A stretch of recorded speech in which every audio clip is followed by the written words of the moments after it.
नमस्कार, आप सभी का स्वागत है हमारे YouTube channel the educators of Bihar में। मैं हूं तुषार मिश्रा। आज आप सभी के समक्ष एक नई वीडियो के साथ उपस्थित हुआ हूं। यह वीडियो पिछली उन 3 वीडियो की रिकॉर्डिंग है जो प्रतियोगिता परीक्षाओं से संबंधित हमने अपलोड की। आशा करता हूं यह वीडियो आप सबों को पसंद आएगी, और अगर आपको वीडियो पसंद आए तो हमारे वीडियो को लाइक अवश्य करें, हमारे चैनल को सब्सक्राइब करें और हमारी वीडियो को शेयर करना ना भूलें। धन्यवाद।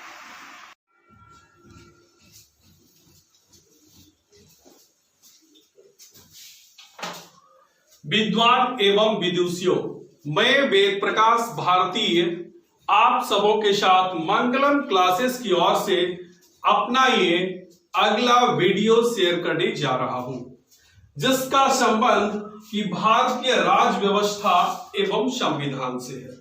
आपने पिछले कड़ी में देखा कि राज्यपाल के बारे में आपको जानकारियां प्रदान की गई। इसी कड़ी में हम आगे बढ़ते हैं, क्योंकि भारतीय राज व्यवस्था एवं संविधान के बारे में हमें जानकारी लेनी है। मैं उन तमाम छात्रों के लिए यह आवश्यक जानकारी उपलब्ध कराना चाहता हूं जो कि सिविल सेवा प्रतियोगिता परीक्षा के अभ्यर्थी हैं, बिहार लोक सेवा प्रतियोगिता परीक्षा की तैयारी कर रहे हैं, या अन्य लोक सेवा आयोग प्रतियोगिता परीक्षा की तैयारी कर रहे हैं, या अन्य किसी भी परीक्षा प्रतियोगिता परीक्षा की तैयारी कर रहे हैं। उन सभी छात्रों के हित में ये कारगर सिद्ध होगा, ऐसा मेरा विश्वास है। जैसा कि मैंने आपको पिछले कक्षा में कहा था कि ब्रिटिश ईस्ट इंडिया कंपनी के बारे में उसे समझाया था, बतलाया था। उसी की अगली कड़ी में गवर्नर का पद क्या होता है, राज्यपाल का पद क्या होता है, इसके बारे में मैंने आप सबों को एक जानकारी प्रस्तुत की थी। इसी की अगली कड़ी में हम क्या देखते हैं कि साम्राज्यवाद क्या होता है। तो साम्राज्यवाद से पहले का चरण जो होता है, विद्वानों ने लिखा है कि उपनिवेशवाद।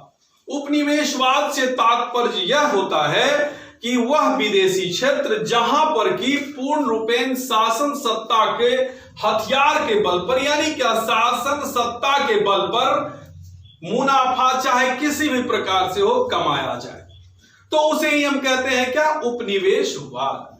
कोई भी साम्राज्यवाद हो, अगर कोई अपना साम्राज्यवादी प्रवृत्ति को विस्तृत करना चाहता है औपनिवेशिक क्षेत्र में, तो निसंदेह ही उस साम्राज्यवादी नियम को वो उस उपनिवेश पे लागू करना चाहता है। उसी के आधार पर वह क्या करता है कि उस बनाए गए उपनिवेश में अपनी शासन सत्ता के बल पर वहां से मुनाफा अर्जित करता है। इसी की कड़ी में हम क्या देखते हैं कि सन 1757 जबकि पलासी का युद्ध हुआ था, वैसे तो 1707 के बाद, यानी क्या औरंगजेब के निधन के बाद भारत की जो स्थिति बनी थी, वह अगर हम यूं कहें कि दक्षिण में जैसे हैदराबाद और पूरब में बंगाल और मध्य में अवध, यानी क्या भारत की शासन सत्ता काफी कमजोर हो चुकी थी और इन तीनों के ही हाथ में एक तरह से कहा जाए तो प्रतिबंधित होकर रह गई थी। इसी क्रम में क्या होता है कि 1757 में पलासी का युद्ध होता है, और पलासी के युद्ध में क्या होता है कि अंग्रेजों की जीत होती है। आप अवश्य नाम जानते हैं, अवश्य सुना भी होगा कि 1757 में जब पलासी का युद्ध हुआ और उसमें अंग्रेजों की जीत हुई, उसके बाद 1764 में बक्सर का युद्ध होता है और अंग्रेजों की जीत होती है। इस जीत के उपरांत क्या होता है कि 1765 में शाह आलम द्वितीय के माध्यम से एक संधि होती है, जिस संधि के द्वारा बिहार, बंगाल और उड़ीसा की दीवानी किसे प्राप्त हो जाती है, तो अंग्रेजों को प्राप्त हो जाती है। ये आप जानते हैं कि बिहार और बंगाल की दीवानी जब अंग्रेजों को प्राप्त हो जाती है, यानी क्या राजस्व वसूलने का अधिकार उन्हें प्राप्त हो जाता है। एक प्रकार से कहा जाए कि औपनिवेशिक शासन का आरंभ हो गया। तो औपनिवेशिक शासन को हम किस प्रकार से लेते हैं, तो सर्वप्रथम हम देखते हैं क्या औपनिवेशिक शासन को, वाणिज्यिक उपनिवेशवाद। तो ये वाणिज्यिक उपनिवेशवाद क्या है? वाणिज्यिक उपनिवेशवाद से तात्पर्य यह है कि अब कंपनी, जो कंपनी की एक व्यापारिक और वाणिज्यिक कंपनी थी जिसका उद्देश्य सिर्फ भारत में व्यापार करना था, वह 18वीं शताब्दी में भारत की स्थिति को देखते हुए, जैसा कि मैंने आपको कहा कि औरंगजेब के निधन के बाद जो अस्थिरता भारतीय साम्राज्य पे मंडराया, भारत पे मंडराया, उसका फायदा विदेशियों ने स्नेह स्नेह उठाया और अंत में प्रतिद्वंदी के स्वरूप में कौन रह गए? तो फ्रांसीसी और अंग्रेज। तो फ्रांसीसी के तरफ से कौन थे? एक महान सेना नायक कहिए या महान राजनीतिज्ञ कहिए या वहां के संचालनकर्ता कहिए तो डुप्ले। और हिंदुस्तान में कौन अंग्रेज के तरफ से था? तो रॉबर्ट क्लाइव। रॉबर्ट क्लाइव के बारे में थोड़ी संक्षिप्त जानकारी मैं आपको प्रस्तुत कर रहा हूं। रॉबर्ट क्लाइव जो था वो 18 साल की आयु में मद्रास में उतरा और वहां ब्रिटिश ईस्ट इंडिया कंपनी में एक बतौर क्लर्क के रूप में काम किया। सन 1746 में जब मद्रास से उसे भगा दिया गया तो 18 किलोमीटर दूर जहां जाकर के कि अंग्रेजों ने अपनी कोठी लगाई और वहां पे वह एक साधारण सा सैनिक के पद पर काम किया, लेकिन निरंतर अपनी बुद्धिमत्ता, अपनी राजनीतिक ज्ञान को लेकर के वह आगे बढ़ता रहा और क्या बोर्ड ऑफ डायरेक्टर्स ने एक दिन उसे गवर्नर के पद से भी सम्मानित किया। तो फ्रांसीसी और ब्रिटिश ये दो कंपनियां भारत में अपना उपनिवेश स्थापित करना चाह रही थी। इसी के क्रम में क्या होता है कि 1757 और 1764 के बाद जो 1765 की संधि हुई उसमें बिहार, बंगाल और उड़ीसा की जो दीवानी प्राप्त हो गई, यानी राजस्व वसूलने का जो अधिकार प्राप्त हो गया ब्रिटिश ईस्ट इंडिया कंपनी को, वह कहता है क्या कि भारत में एक मील का पत्थर साबित हुआ। वास्तविक यानी क्या ईस्ट इंडिया कंपनी का वास्तविक औपनिवेशवाद का, ब्रिटिश उपनिवेशवाद का, साम्राज्यवाद का वास्तविक संस्थापक अगर कहे तो रॉबर्ट क्लाइव ही था। तो इस प्रकार से हमने क्या देखा, उस समय में क्या थे कि बंगाल प्रेसिडेंसी हुआ करती थी, मुंबई प्रेसिडेंसियां हुआ करती थी, यानी चेन्नई प्रेसिडेंसियां जो वर्तमान पहले मद्रास हुआ करती थी, मद्रास प्रेसिडेंसी हुआ करती थी। तो मैंने आपको प्रेसिडेंसियों के बारे में बताया था। ये प्रेसिडेंसियां क्या होती थी, यानी क्या हाकिम हुकुम का क्षेत्र, ऐसा क्षेत्र जहां पर कि वो व्यापारिक गतिविधि को संचालित करते थे। कौन? जो व्यापारी थे, यानी क्या ईस्ट इंडिया कंपनी के संचालक मंडल, यानी उसके द्वारा नियुक्त अधिकारी और भारत में नामित गवर्नर। तो हर एक जगह का अपना अपना व्यवस्थित प्रशासन था, व्यवस्थित कार्यक्रम था।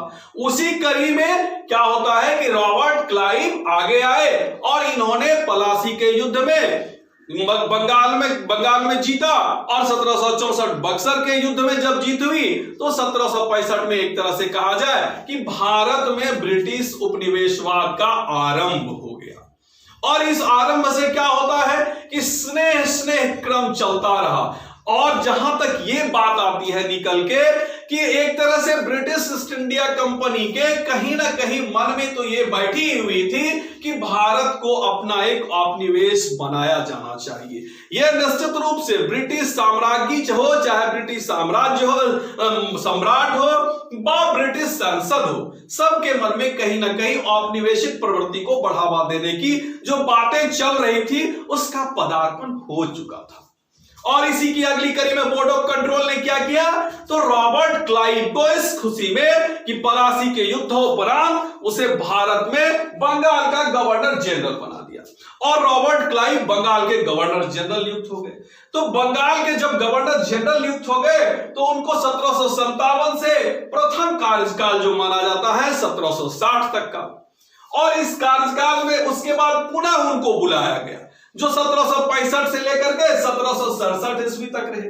तो उन्होंने अपनी कार्यकाल के दौरान क्लाइव ने क्या क्या किए, क्लाइव ने क्या किया, दीवानी की प्राप्ति, यानी बंगाल, बिहार और उड़ीसा, यानी इन तीनों जगहों से दीवानगी की प्राप्ति हुई। दूसरा क्या किया कि व्यापार समिति का गठन, जब 1765 ईस्वी में पुनः रॉबर्ट क्लाइव भारत आया तो उन्होंने क्या किया, व्यापार समिति का गठन किया। अब आप कहिएगा क्या ये व्यापार समितियां क्या थी? ये व्यापार समितियां वो थी कि 18वीं सदी में कंपनी व्यापार वाणिज्य पे कम ध्यान दिया, लेकिन उन्होंने अपनी प्रशासनिक सत्ता स्थापित करने के लिए ज्यादातर ध्यान दिया, जिसका परिणाम हुआ क्या कि वाणिज्यिक उपनिवेशवादीकरण। उससे क्या था, वाणिज्यिक उपनिवेशवादीकरण के दो मायने थे। एक पहला क्या, भारतीय बाजार में अपनी प्रभुसत्ता स्थापित करना, जो कि उन्होंने किया। अब उनके कोई प्रतिद्वंदी नहीं रह गए थे, और भारत के प्रतिद्वंदी नहीं रहने से क्या हुआ कि भारत के जितने भी शिल्प थे, हस्तकरघा उद्योग थे, सभी चौपट हो गए थे। उसी समय ब्रिटेन में क्या हुआ, वहां क्रांति होती है 1750 और 60 के दशक में, और भारत से जो धर्म का निर्गमन हुआ ब्रिटेन की ओर, मैंने आपको जैसे कहा कि 18वीं शताब्दी में ब्रिटिश ईस्ट इंडिया कंपनी यहां व्यापार कम कर रही थी, लेकिन यहां से लूट ज्यादा कर रही थी, और वो धन जो वहां जा रहा था, तो वहां जो क्रांति हुई, उस क्रांति के बदौलत क्या हुए, वहां पे कल कारखानों का एक जाल सा खुल गया। तो अब उसे एक बाजार चाहिए, वो बाजार कहां उसे प्राप्त होता, उस बाजार के लिए तो एक जगह होनी चाहिए, वो जगह उसे वाणिज्यिक उपनिवेशवाद के तौर पे भारत मिल गया। यानी क्या, भारत के हस्तशिल्प को बर्बाद करके उन्होंने इस पर एकाधिकार स्थापित कर लिया, और वहां से जो कारखानों में जो सामान बनते थे वह भारतीय बाजारों में उतार दिया गया। तो यहाँ की हस्तकला जो थी, इसके द्वारा जो निर्मित सामान थे वो कारखानों में बनाए गए सामान के बनिस्पत ज्यादा महंगे थे। लोगों ने किसे पसंद किया कि रेडीमेड सामान को ज्यादा पसंद किया, उनकी लागतें भी कम हुआ करती थी। तो इस तरह से वाणिज्यिक उपनिवेशवाद का यह प्रारंभिक चरण भी सफल रहा। और दूसरा उसका वाणिज्यिक उपनिवेशवाद का जो द्वितीय राज था वो क्या था कि भारत में शासन सत्ता स्थापित करना और राजस्व की प्राप्ति करना। तो इस प्रकार से हम ये कह सकते हैं कि जिस प्रकार से उन्होंने रॉबर्ट क्लाइव को बंगाल का गवर्नर बनाया गया, तो अब गवर्नर बनने के उपरांत उन्होंने क्या किया, अपनी विस्तारवादी नीति को आरंभ किया। यानी छोटे छोटे जगहों को जीतते जाना और वहां से राजस्व की उगाही करते जाना। यानी निश्चित रूप से कहीं ना कहीं छुपा क्या है कि भारत में हम बिजनेस कर रहे हैं, लेकिन अब भारत में बिजनेस नहीं कर रहे हैं, भारत में तो प्रशासन कर रहे हैं, शासन सत्ता स्थापित कर रहे हैं। तब तो आपको राजस्व उगाही करने का अधिकार प्राप्त हो गया है, और ये राजस्व उगाही करके कहां जा रहा है, तो इंग्लैंड जा रहा है। जितने भी कर्मचारी थे ब्रिटिश ईस्ट इंडिया कंपनी के, अब वो व्यापार पे कम ध्यान दे रहे हैं और ज्यादा किस चीज पे ध्यान दे रहे हैं, तो लूट खसोट पे। यानी क्या, वो लोग अब बिजनेसमैन हो गए, स्वयं बिजनेस करने लगे, और स्वयं जब बिजनेस करने लगे तो पैसा उगाही होने लगा। लेकिन जब कोई व्यक्ति को एक बड़ा सम्मानित पद प्राप्त होता है, तो वो निश्चित रूप से जिसके प्रति जो कंपनी उसे एक सम्मानित पद देता है, तो उसके प्रति वफादारी भी निभाना अवश्य होता है। उसी की अगली कड़ी में रॉबर्ट क्लाइव ने भी किया कि उन्होंने ब्रिटिश ईस्ट इंडिया कंपनी के हित में एक निर्णय लिया कि नहीं, अब व्यापार समिति का गठन इसलिए किया गया कि नहीं, ब्रिटिश ईस्ट इंडिया कंपनी के जितने भी कर्मचारी हैं वो प्रॉपर बिजनेस नहीं कर सकते हैं। तो क्या कर सकते हैं भाई, उसके लिए एक बिजनेस कमिटी होनी चाहिए, व्यापार समिति होनी चाहिए, जो कि निश्चय करे कि कुछ खास विषयों का वो क्या कर सकती है कि व्यापार कर सकती है। जैसा कि मैंने आपको अभी कहा कि कुछ खास विषयों का, जैसे कि व्यापार समिति का गठन जो हुआ, तो ब्रिटिश ईस्ट इंडिया कंपनी के नमक, सुपारी और तंबाकू, यानी व्यापार क्या कर सकते थे कर्मचारी, नमक, सुपारी और तंबाकू का, और सारी वस्तुओं का जो व्यापार विनिमय होता था वो ब्रिटिश ईस्ट इंडिया कंपनी का होता। लेकिन इन कर्मचारियों के मुनाफा के लिए, इन कर्मचारियों के हितों के लिए रॉबर्ट क्लाइव ने नमक, सुपारी और तंबाकू का, इस तीन चीजों पे आपको एकाधिकार रहेगा। इसका व्यापार ब्रिटिश ईस्ट इंडिया कंपनी नहीं करेगी भारत में, आप ये कर सकते हैं और इसके माध्यम से मुनाफा कमा सकते हैं। तो व्यापार समिति का गठन अगस्त 1765 में किया गया।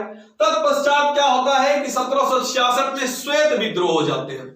अब जब कंपनी विस्तारवादी नीति का अनुसरण कर रही है तो निश्चित रूप से क्या है, उसे सेना भी रखना होगा। पहले भी सेना संचालित करती थी, अब उसे और करना पड़ रहा है। जैसे कि बिहार, बंगाल और उड़ीसा में उन्होंने अपनी विस्तारवादी नीति को प्रकट किया, तो उसमें क्या हुआ कि उनके सेना नायकों ने विद्रोह कर लिया कि मुझे दोहरा भत्ता चाहिए, तो दोहरा भत्ता चाहिए। इस विद्रोह को उन्होंने शांत किया और द्वैध शासन कहा जाता है कि जब पुनः वो रॉबर्ट क्लाइव बंगाल में पुनः दोबारा गवर्नर बन के आया तो बंगाल में उन्होंने द्वैध शासन का आरंभ किया, जो 1765 से लेकर के 1772 ईस्वी तक चला। तो इस प्रकार हम क्या देखते हैं कि जब रॉबर्ट क्लाइव 1760 में ब्रिटेन चला गया तो उसके जगह पर हॉलवेल नामक गवर्नर आए, जो स्थानापन्न एक तरह से कहिए क्या कि जब तक बोर्ड ऑफ डायरेक्टर्स ने नए गवर्नर की नियुक्ति नहीं की तब तक हॉलवेल भारत के बंगाल प्रांत में गवर्नर का कार्य संपादित करता रहा। तत्पश्चात वेंसीटार्ट, जो 1760 में यानी रॉबर्ट क्लाइव के बाद बोर्ड ऑफ डायरेक्टर्स ने वेंसीटार्ट को बंगाल का गवर्नर नियुक्त किया और 1760 से लेकर के वो 1765 ईस्वी तक रहे। उन्हीं के समय में बक्सर का युद्ध भी हुआ 1764 में, तो इसलिए वेंसीटार्ट को बंगाल का गवर्नर बनाया गया। तत्पश्चात वेरलस्ट हुए, जो कि वेरलस्ट कब आए तो पुनः जब रॉबर्ट क्लाइव भारत में गवर्नर बन के आए थे और वह जब पुनः इंग्लैंड उन्हें बुला लिया गया तब वेरलस्ट को गवर्नर बना के भेजा गया। इसके समय में कोई खास तरक्की ब्रिटिश ईस्ट इंडिया कंपनी में नहीं हुई। इन्होंने सिर्फ क्या किया, द्वैध शासन के समय में जितना भी निचोड़ना था बंगाल को, राजस्व की उगाही करना था, इसमें इसने पूर्ण दिमाग का उपयोग करते हुए सहयोग किया। तत्पश्चात आता है कार्टियर, जो 1769 से 72 ईस्वी तक का कार्यकाल, यानी क्या जब वेरलस्ट चला गया तो 1769 में कार्टियर को बोर्ड ऑफ डायरेक्टर्स ने बंगाल का गवर्नर नियुक्त किया। तो कार्टियर 1769 से लेकर के 1772 तक बंगाल के गवर्नर रहे। इसी के समय में प्रथम आधुनिक भारत का 1770 में अकाल भी पड़ा था। प्रथम अकाल, आधुनिक भारत का प्रथम अकाल कहा जाता है कि 1770 में कार्टियर के समय में ही भारत का प्रथम अकाल भारत में पड़ा था। तत्पश्चात वारेन हेस्टिंग्स, जो 1772 में, जिसे बोर्ड ऑफ डायरेक्टर ने 1772 में गवर्नर बना के, बंगाल का गवर्नर बना के भेजा, तो वारेन हेस्टिंग्स, इसे हम बंगाल का अंतिम गवर्नर भी कहते हैं। आते ही इन्होंने क्या किया, द्वैध शासन का खात्मा किया। आते ही इन्होंने क्या किया, तो द्वैध शासन को खत्म किया और जो बंगाल में द्वैध शासन को समाप्त करने के तत्पश्चात क्या किया इन्होंने कि कंपनी के उत्थान के लिए, कंपनी के व्यापारिक गतिविधि को दूर करते हुए किस तरह से कंपनी मजबूत स्थिति में आए, इसकी इन्होंने समीक्षा करनी पड़ी। बोर्ड ऑफ डायरेक्टर्स ने इन्हें समीक्षा करने का अधिकार दिया। अब सवाल उठता है कि किस प्रकार की समीक्षा होनी चाहिए, तो विस्तारवादी नीति का कंपनी ने जो अनुसरण किया उसके कारण हुआ क्या कि युद्ध और विस्तार की नीति में क्या हुआ, कंपनी की स्थिति खराब होती चली गई। इनके जितने भी कर्मचारी थे वो स्वयं पोषी हो गए थे, यानी क्या, जो भी कंपनी के माध्यम से कमाते थे उसे ये ब्रिटेन में जाकर के उससे क्या होता है कि वहां राजसत्ता का सुख भोगना चाहते थे। तो धनागमन तो हिंदुस्तान से काफी हुआ, कंपनी स्ने कमजोर पड़ती गई। विभिन्न रूप से इनका के सैनिक खर्च होता है, युद्ध खर्च होता है, इन सबों और व्यापार वाणिज्य हो नहीं रहा है। जितने भी ब्रिटिश ईस्ट इंडिया कंपनी के कर्मचारी थे वो स्वपोषी हो गए थे, अपनी मजबूती देखने लगे थे। इतना धन यहां से ये लोग ब्रिटेन ले गए, एक छोटा मुलाजिम वहां जाकर के ब्रिटेन वासियों ने ये यहां से जो धन लेकर के जाते थे तो ब्रिटेन वासियों ने इसे नवाब कह के संबोधित किया। आप सोच सकते हैं कि नवाब कह के संबोधित करना कैसी संबोधना होगी और उसके प्रति कितनी बड़ी मजाक हुआ होता होगा। यानी क्या ये लोग चंद दिन में हिंदुस्तान आते हैं और यहां से जब लौट के जाते हैं तो इतनी अकूत संपत्ति जमा कर लेते हैं? इसकी समीक्षा बोर्ड ऑफ डायरेक्टर्स ने किसके हाथों सौंपी? वैरेन हेस्टिंग्स के हाथों सौंपी। सन 1772 में तो यह स्थिति हो गई थी कि कंपनी को लग रहा था कहीं कंपनी दिवालिया ना हो जाए और उसके कर्मचारियों को वेतन तक देने के पैसे नहीं बचे थे उनके पास। और इस समीक्षा का जनक किसे कहा जाता है? वैरेन हेस्टिंग्स को, जिन्होंने कि बंगाल का गवर्नर जिन्हें बना करके ब्रिटिश ईस्ट इंडिया कंपनी भेजा और वो ब्रिटिश ईस्ट इंडिया कंपनी को एक औपनिवेशिक कंपनी के रूप में स्थापित किया, यहां शासन सत्ता में वृद्धि की। और उनका समीक्षात्मक रिपोर्ट मैं आपको इसके अगली कड़ी में बताऊंगा। इसके साथ ही आप सबों से मैं